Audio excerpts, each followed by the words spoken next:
বেলেগ এজনে বাইদেউহঁতৰ পৰাই লৈ লওক।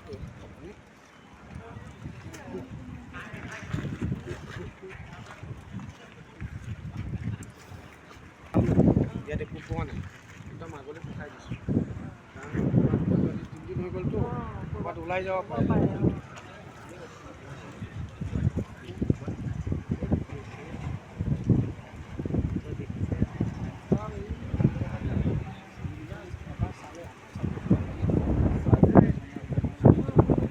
যোৱাকালি আমি প্ৰায় 5:29 আমাৰ কলিয়াবৰৰ SDP ছাৰে আমাক এটা খবৰ দিছিল যে কলীয়া ভোমোৰা দলঙত প্ৰায় এজন ল'ৰা জাপ মাৰি পানীত পৰিছে।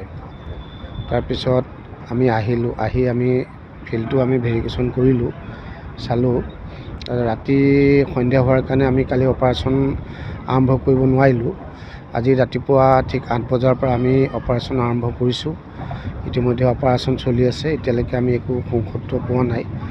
আৰু তেখেতৰ ইতিমধ্যে চাইকেলখন আমি যোৱাকালি উদ্ধাৰ হৈছে, চাইকেলখন পোৱা গৈছে। আৰু ইতিমধ্যে আমাৰ অপাৰেশ্যন চলি আছে। গতিকে আমি ল'ৰাটো হ'ল আমাৰ কলিয়াবৰৰ নলতলিৰ বিকি আলি, বয়স প্ৰায় 22 বছৰমান হৈছে বুলি কৈছে তেওঁলোকৰ গাৰ্জেণ্টে। গতিকে আমি অপাৰেশ্যন আমি চলাই আছোঁ। চাইকেলখন ক'ত পোৱা গৈছিলে? চাইকেলখন আমি আমাৰ যিখন পুৰণা দলং কলীয়া ভোমোৰা দলঙৰ ওপৰতে আমি চাইকেলখন পাইছোঁ। কিমান সময়তে আপোনালোক উদ্ধাৰ অভিযান চলাই আছে? আমি পুৱা 8 বজাৰ পৰা আমি উদ্ধাৰ অভিযান চলাই আছোঁ। গতিকে এতিয়ালৈকে আমি একো সুখত্ৰ পোৱা নাই আৰু আমি সন্ধিয়ালৈকে আমি অভিযান চলাম। বৰ্তমান অভিযান অব্যাহত আছে? হয়, বৰ্তমান অভিযান অব্যাহত আছে। Kaliabor fire and emergency service আৰু তেজপুৰ ফায়াৰ এণ্ড ইমাৰ্জেঞ্চি ছাৰ্ভিচৰ যুটীয়াভাৱে আমি অভিযান চলাই আছোঁ।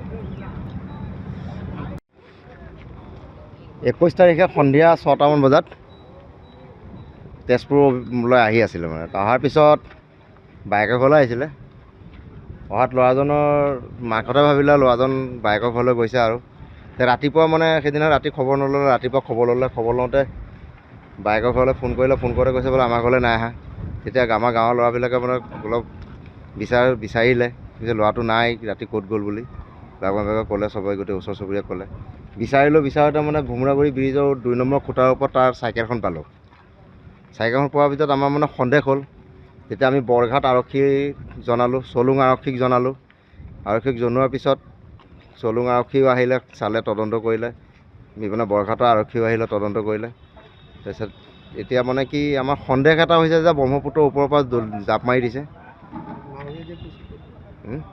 প্ৰিয়াইও কৈছে যে ওপৰৰ পৰা কিবা এটা বস্তু ৰাতি 7টা, 7:30, 8টাৰ ভিতৰত মানে কিবা এটা ওপৰৰ পৰা পৰিছে বুলি গম পাইছে, শব্দ শুনিছিলে। সেইটোক লৈ আমাৰ বেছি সন্দেহ হৈছে। এই সন্দেহৰ কাৰণে আমি এজিআৰপি সকলো আহিছে, কলিয়াবৰো আহিছে, আপোনাৰ তেজপুৰৰ পৰাও আহিছে। এতিয়া বৰ্তমান অভিযান চলি আছে। এজিআৰপিও বিচাৰি গৈছে বহুত দূৰলৈকে, আমি দেখাই পোৱা নাই এতিয়ালৈ কিমান দূৰ পালেগৈ। ঘটনাটো কোনদিনা হৈছিলে? ঘটনাটো শুকুৰবাৰ সন্ধিয়া সময়ত হৈছে, সন্ধিয়া 7টামান বজাত হৈছে। এইটো কি হয় আপোনাৰ? মোৰ ভতিজা হয়। নাম কি আছিলে? তাৰ নাম বিকি আলি। গাঁৱৰ নাম? গাঁও আমাৰ কলিয়াবৰ 1 নং হাতীয়াখোৱা। বয়স কিমান হ'ব? বয়স তাৰ 22 বছৰ। সি পঢ়া শুনাৰ বিষয়ে বহুত ভাল ল'ৰা আছিলে। আপোনাৰ JBW পৰীক্ষা দিছিলে, পাছ কৰিছিলে আৰু নীটৰ পৰীক্ষা দিছিলে। 3% কাৰণে নীটত বেয়া হ'ল। এইবাৰ আকৌ নীটৰ পৰীক্ষা দিবৰ কাৰণে মানে আপোনাৰ ফৰ্ম ফিল আপ অলৰেডি কৰিলে। JBW পঢ়িবৰ কাৰণে অকণ পইচা পাতি যোৱা বছৰ অকণ অসুবিধা হোৱাৰ কাৰণে এডমিশ্যন দিবলৈ নহ'ল তাৰ মানে। এতিয়া তেজপুৰত বক্সিঙৰ প্ৰেক্টিকেল কৰি আছিলে আৰু ঘৰত টিউশ্যনৰ ব্যৱস্থা কৰিছিলে। পঢ়াত মানে বহুত ভাল, ফাৰ্ষ্ট ডিভিজন পঢ়া ল'ৰা, ছায়েন্সত পঢ়া ল'ৰা। এতিয়া আমি সন্দেহ মানে চাইকেলখন কলীয়া ভোমোৰা ব্ৰিজৰ ওপৰত যিহেতু পাইছোঁ আৰু তলত পানী পাইছোঁ, মানে আমাৰ সন্দেহ হৈছে যে কিবা এটা আত্মহত্যাই কৰিছে নেকি, তেনেকুৱা এটাহে সন্দেহ হৈছে। যিকোনো খবৰৰ বাবে যোগাযোগ কৰক 7099017330 লগতে 7099017110 নম্বৰত।